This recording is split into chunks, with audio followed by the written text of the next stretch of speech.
ఇవాళ హరీష్ రావు బంగారు భవంత్ అయితే తెలంగాణ బంగారు తెలంగాణ అయినట్ట అని అడిగిబట్టే ఇవాళ ఎవరో పోచంపల్లి శ్రీనివాస్ రెడ్డి మీద చెప్పబట్టే ఆమె నవీన్ రావు మీద చెప్పబట్టే ఆ మోకిల్లా గురించి చెప్పబట్టే ఫామ్ హౌస్ల గురించి చెప్పబట్టే ఇవాళ నీ ఇంట్లోకి వెళ్ళే కదా, కర్మ ఫలితమే కదా ఇది.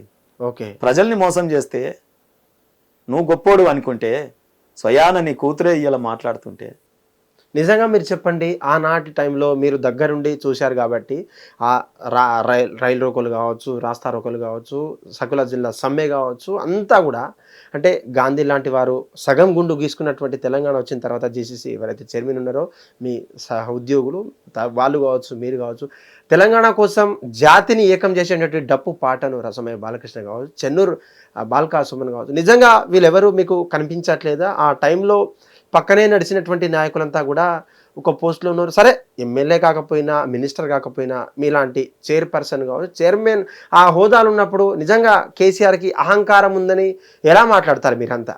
సార్ 100 మందిలో ఒకరిద్దరికి ఇస్తే అయిపోయానా? ఇప్పుడు మాకు వచ్చింది కాబట్టి ఇది అంటారా? ఏం చేసినావు వీళ్ళకి? ఎమ్మెల్యేలు ఇచ్చినావు, పక్కకు కూర్చోబెట్టినావు. కార్పొరేషన్ ఇచ్చినావు, ఎంబీసీలకి ఏమైనా బడ్జెట్ ఇచ్చినావా? ఇచ్చినావా? ₹1 అన్న ఏమన్నా సేవ చేయగలిగినామా మేము? అదే ఉద్యమ ద్రోవులకు మాత్రం ఒక్కొక్కరికి 5 ఏళ్ళు జీవోలు ఇచ్చుకుంటా చైర్మన్లు చేసినావు, మంత్రి పదవులు ఇచ్చినావు, ఎమ్మెల్యేలను కూడా చేసినావు. మాకేం చేసినావు అని మాకు చెప్తూ ఉద్యమకారులకు ఒక సుమన్కి ఇస్తే విద్యార్థులందరికి ఇచ్చినట్ట కొలువులు? నేను అడుగుతున్నది ఏంటి, మొత్తం ఓవరాల్ గా కదా డిస్కషన్ కావాల్సింది. ఒక రసమయ్య బాలకృష్ణకు ఉద్యోగం ఇస్తే నువ్వు మొత్తం సాంస్కృతిక ఉద్యమకారులకి పాటలు పాడిన వాళ్ళకి ఇచ్చినావా? గంతే ఉన్నారా పాటలు పాడిన వాళ్ళు? అమరవీరులకు 1200 కుటుంబాలు ఇయ్య నీకు చేత కాలేదా నీకు? గవి కదా. ఇలా వ్యక్తిగతం లేదు ఎవరికి. పార్టీ ఎవరిది? టీఆర్ఎస్ పార్టీ నిర్మించింది ఎవరిది? బీఆర్ఎస్ పార్టీ అని ఎవరిని అడిగి చేసినావు? నీ సొంతం కోసం చేసుకున్నావు. ఎక్కడ పోయా నీ ఆంధ్ర వింగ్? ఎక్కడ పోయా పార్టీ ఆఫీసు? నీ మహారాష్ట్ర ఎక్కడ పోయా? పంజాబ్ రైతులకు వంచొస్తేవి పైసలు తెలంగాణ అన్ని రంగుల రాట్నం కాళేశ్వరం చూస్తేవి, డిస్కవరీ ఛానల్లోనికి పైసలు తగ్గ పెడతీవి, ఇక్కడ నేషనల్ ఛానల్స్. అరే ఎక్కడెక్కడ భాష అండి, బెంగాలీ భాషలో యాడ్సే, కాశ్మీర్లో యాడ్సే. అసలు ఒక్క రుగ్మత కాదండి. దాన్ని చెప్పుకుంటూ పోతుంటే మనకి అసహ్యం వేస్తుంది. తెలంగాణ వాళ్ళు గిట్లుంటారా అని చెప్పి. నాయకులు అంటే ఆదర్శంగా ఉండాలి కదా. తెలంగాణకి వెళ్ళి ఒక పివి నరసింహరావు వెళ్ళలే, మీ లెక్కనే భవంతులు కట్టుకొని పోయిండా?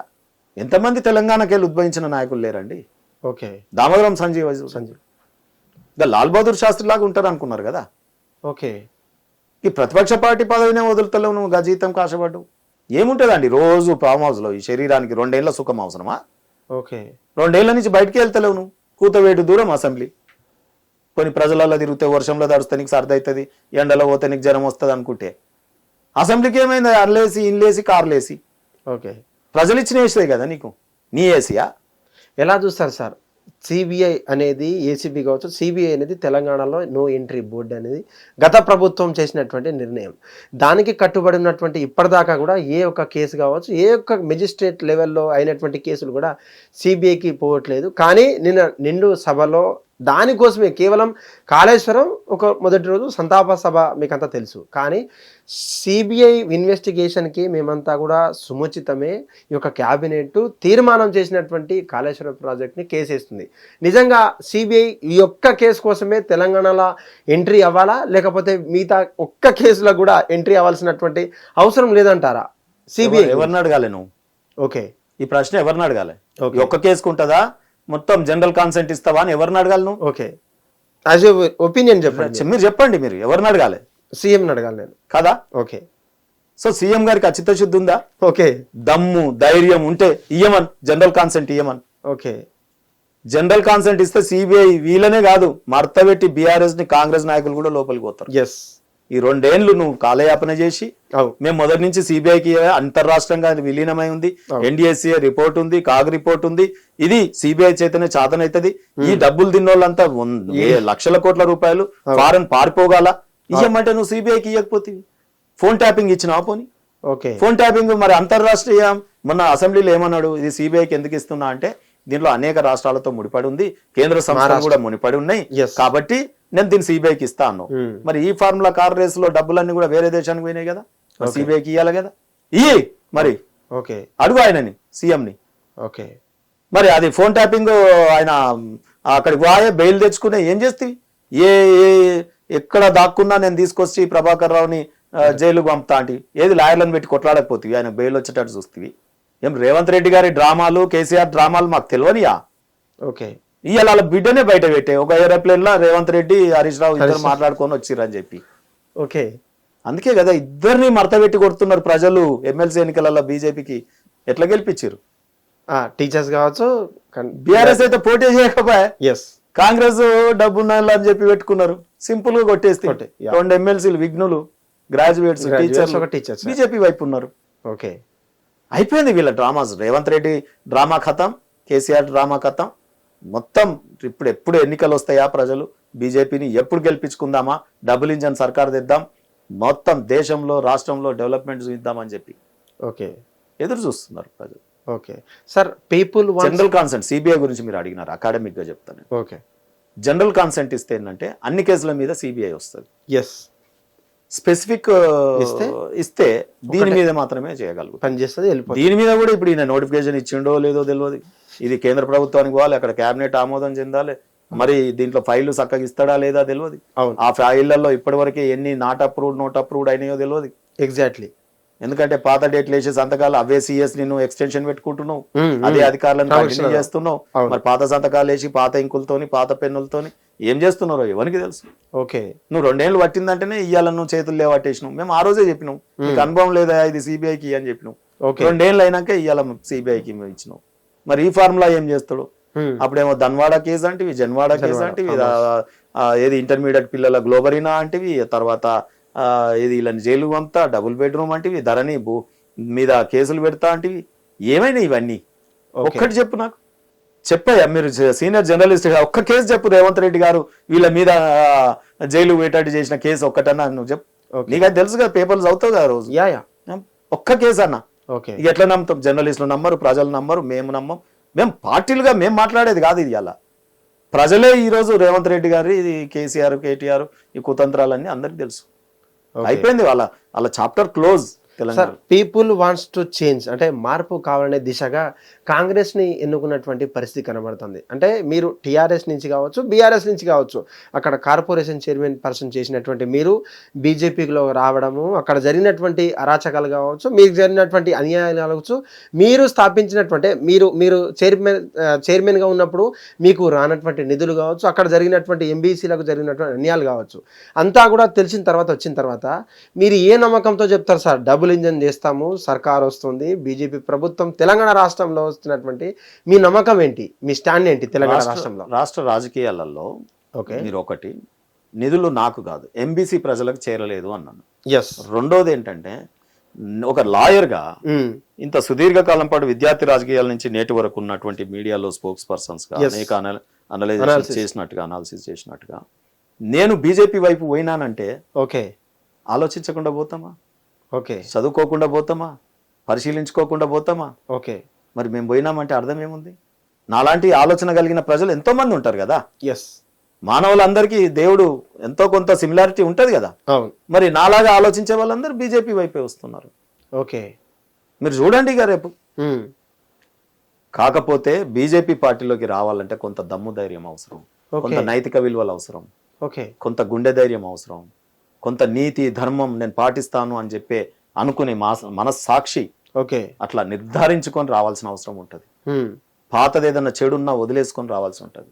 ఓకే, బీజేపీ పార్టీ అప్పుడు కదా మనని అందుకు కొంత మెల్లిమెల్లిగా అటువంటి ఆలోచనలు కలిగి దేశభక్తి ఇమిడి ఉండాలి కదా. వెనకట ఎవరండి దేశభక్తి గురించి ఇలా బీజేపీ పార్టీ మోడీ గారు వచ్చిన తర్వాత కదా ప్రతి ఇంటి మీద జాతీయ జెండా ఎగరేసేది, తిరంగా ర్యాలీలని, ఒక దేశభక్తి భావన ఇన్ని రోజులు కాంగ్రెస్ పార్టీ తెచ్చిందా ప్రజలలో దేశభక్తి భావన? ఎంతసేపు తన కుటుంబము, స్వార్థము, సంక్షేమము, పల్లి బఠాని, నీకు ఆ స్కీము ఈ స్కీము, దానికి ఓట్లు వేసుకోవడం. ఈయన అన్నాడు కదా రేవంత్ రెడ్డి గారు, ఏమన్నారు? అవి ఇస్తాం, స్కూటీలు ఇస్తాం, అమ్మాయిలకి అవి ఇస్తాం, ఇక అరచేతుల వైకుంఠం చూపించిండు, గెలిచిండు, గడ్డకి ఎక్కిండు. మీకు ఇదో చెప్తా, బీసీలది కామారెడ్డి డిక్లరేషన్ 42% అని ఎవరిని అడిగి పెట్టినావు? 42 ఎవడు అడిగిండు? మేము ఉన్నదెంత, నువ్వు ఇచ్చేదెంత? 34 ఆయన చెప్పినావా? బీజేపీ పార్టీ సహకరిస్తేనే, కేంద్రం సహకరిస్తే నేనైతే బిల్లు చేసి పంపుతా అని చెప్పిన నేనే ఇస్తా అన్నావు నీ జేబులు ఉన్నట్టే.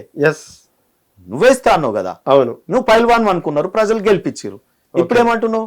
నీకు ఒక చిన్న షార్ట్ స్టోరీ చెప్తా. భువనగిరిలో నేను పుట్టిన స్వగ్రామం భువనగిరి గుట్ట పెద్దగా ఉంటది. Yes. అక్కడికి వెనకట ఎవడు వచ్చిండట, మా తాత చెప్తుండే. Okay. వచ్చేసి మీరు నన్ను 6 నెలలు మేపురు బాగా, Hmm. అంటే ఇట్లా బిర్యానీ ఇవి అవి పెట్టు తినబెట్టు, Food, నేను పైల్వాన్ అయినాక ఈ గుట్టను ఎత్తుకుంటా అంటే మా తాత ఆడికి అన్నాడట అక్కడ ప్రజల్ని, అరే ఆడు మోసం చేస్తుండు, దళాల్లాగా ఉన్నాడు, దా గుట్టను ఎవడెత్తగలుగుతాడు, మీరు నమ్మకూరు అంటే ప్రజలు ఇనలేదు. ఓకే. వినకుండా వానికి రోజు ఒక్కడు బిర్యానీ, రోజు ఒకడు యాటలు కోసి చికెన్లు గీటలు పెట్టి వాడు మంచిగా తందరుష్టి అయిపోయినాక 6 నెలలు రానే వచ్చిన తర్వాత రేపు మాప అని మంచిగా 1 2 ఏళ్ళు కాలం గడిపి తిన్నాడు, మేసిండు. తీరా ఎత్తురాని మిక్కడానికి వచ్చి ప్రజలు కట్టె పట్టుకొని ఏ నువ్వు ఇచ్చిన మాట ఎత్తవా లేదా అంటే ఆ రోజు ఏమన్నాడు? వచ్చి అగో నేను ఎత్తేది నిజమే, నేను అన్నది నిజమే, మీరందరు కలిసి ఆ గుట్టని లేపి నా ఈప్ మీద పెట్టుర్రి, అప్పుడు నేను ఎత్తుకుంటా అన్నారు. అంటే సీఎం ఏమన్నాడు? ఓకే, నాకు ఎయ్యూరి ఓట్లు, నేను ముఖ్యమంత్రి అయితా, నేను 42% ఇస్తా అని ప్రజల్ని ఏమర్చే, ప్రజలు ఓట్లేసే ఇవాళ తిని 2 ఏళ్ళు అయినాక మీరు తెస్తే ప్రభుత్వంలో మంచిగా ముఖ్యమంత్రి అయినాక బలిసినాక ఇవాళ సామాజిక వర్గాలకు ఇయ్యమంటే లా సెక్రటరీ వచ్చినా నీకే, జీపీలు వచ్చినా మీకే, నామినేటెడ్ చైర్మన్లు మీకే, క్యాబినెట్ మంత్రులు మీకే, ఎమ్మెల్యే టికెట్లు మీకే, నువ్వు చేయగలిగిన నామినేటెడ్ పోస్టులు కూడా నీ సామాజిక వర్గానికే ఇచ్చుకుంటే రేవంత్ రెడ్డి గారు. ఆయన ఉన్నప్పుడు ఆయన సామాజిక వర్గం, ఈయన ఉన్నప్పుడు ఈయన సామాజిక వర్గం. ఓకే, చూడు బీజేపీని చూడు రియాల రాజకీయాలకు ఒక విశ్వవిద్యాలయం లాగా ఈ దేశంలో బీజేపీ పార్టీ ఈ రోజు ఒక ఆదర్శంగా పోతా ఉంది. అన్ని వర్గాలని తన బిడ్డలుగా. అంత్యోదయ, ఓకే, అంత్యోదయ అంటే last poorest of the poor, వాళ్ళ ఆలోచనలు తీసుకొని ముందుకు పోతుంది. కాబట్టే ఎర్రకోట మీద బీజేపీ జెండా ఎగిరింది, కాషాయం జెండా. రేపు రాబోయే కాలంలో గోల్కొండ కోట మీద కూడా కాషాయం జెండా ఎగిరిస్తారు. ఓకే, ఉర్రూతలుగుతుంది పార్టీ అలా. సార్ నిజంగా చెప్పండి, 119కి అంటే 119 కాన్స్టిట్యున్సీస్కి ఎమ్మెల్యే క్యాండిడేట్స్ కూడా లేరు, లీడర్స్ కూడా లేరనే విషయం మనకంతా తెలుసు. బీజేపీలో మీకు కూడా తెలుసు, గత 2-3 ఎలక్షన్స్లలో ఎంతమందికి నించున్నారు, ఎంతమందికి ఎమ్మెల్యే పార్టీ పగ్గాలు కావచ్చు, అక్కడ ఉండి ఎమ్మెల్యే పోస్ట్ బీ ఫామ్ ఇచ్చిందో కూడా మనకంతా చూస్తున్నాం. ఐదర్ ఎమ్మెల్సీ కావచ్చు, ఐదర్ ఎమ్మెల్యే కావచ్చు, ఎంపీ కావచ్చు. మీరు ఎలా అపోహపడుతున్నారు? తెలంగాణలో డబుల్ సర్కార్ ఇంజన్, మోడీ గారి ప్రభుత్వం, ఎర్రకోటలో ఎగురుతున్నటువంటి బీజేపీ జెండా కావచ్చు, ఇక్కడ ఎగరబోయే గోల్కొండ ఫోర్ట్, ఎలా సంబోధిస్తారు మీరు? అసలు క్యాండిడేట్సే లేని పార్టీ, అసలు నాకు కూడా క్వశ్చన్ మార్కే. సురేష్ గారు రోజు పేపర్లు చదువుతావు కదా, ఇది అదే ఉన్నట్టుంది కదా. ఎస్, జర్నలిస్ట్గా ఎస్, గూగుల్ దియ్యి ఒకసారి. ఓకే, లేకపోతే వస్తే ఏదన్నా చాట్ జీపీటీ లాంటిది కొట్టు. బీజేపీ పార్టీ క్యాండిడేట్లకి మొన్న ఏది ఎంపీ ఎలక్షన్స్ లో ఈ రోజుది మాట్లాడదాం, అవన్నీ ఎందుకు మనం. ఓకే, నేను ఇంత ముందే చెప్పిన, ఈ రోజు ఎమ్మెల్సీ ఎన్నికలలో పరిస్థితి ఏంటి? నేను చెప్పినట్టు గ్రాడ్యుయేట్ టీచర్స్ అందరూ మూకుమ్మడిగా బీజేపీ. బీఆర్ఎస్ పరిస్థితి ఏంది? పోటీ చేయలేదు. కాంగ్రెస్ పరిస్థితి ఏంది? పోటీ చేసి కూడా 2కే చేసి ఒకదాన్ని చేయలేదు, ఆ 2 కూడా ఓడిపోయింది. ఎంపీ ఎలక్షన్స్ లో రాష్ట్ర ప్రభుత్వం ఉంది వాళ్ళకి, ఉండి కూడా 8 ఎంపీలు వాళ్ళు గెలిచారు. 8 ఎంపీలు మేము గెలిచినాం. BRS party 0. మరి మా క్యాండిడేట్లు లేరంటారు ఏంటండి మీరు? ఇవాళ 37% ఓటింగ్ పడ్డది. ఓకే, ప్రజలు ఎవరి వైపు ఉన్నారు?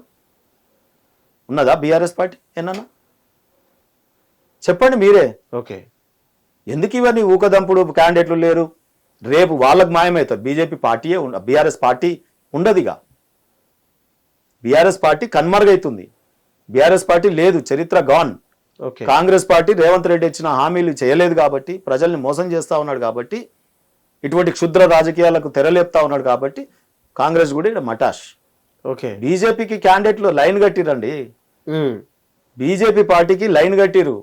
జర్నలిస్టులు ఎమ్మెల్యే కావాలన్నా, ఓబీసీలు కావాలన్నా, ఎంబీసీలు కావాలన్నా, సంచార జాతులు కావాలన్నా, అప్పర్ క్యాస్ట్ల నుంచి కావాలన్నా, అన్ని వర్గాలకు సమ ప్రాధాన్యత, ఒక గుల్దస్తలాగా, అన్ని పూలలాగా, అన్ని వర్గాలకి, అన్ని సామాజిక వర్గాలకి, ఎడ్యుకేటర్స్కి, యూత్కి, మహిళలకి కేంద్ర బిందువు ఇవాళ బీజేపీ పార్టీ. మీరు మా క్యాండిడేట్లు లేరంటారు, ఏడ ఖాళీ ఉందో చెప్పండి మీరు. మొన్న మేయర్ ఎన్నికొస్తే బీఆర్ఎస్ పార్టీ పోటీ చేయలేదు, తర్వాత కాంగ్రెస్ పార్టీ ఏమో ఎంఐఎంకి సపోర్ట్ చేసింది. మేము కదా పోరాడింది ఎంఐఎంతోని.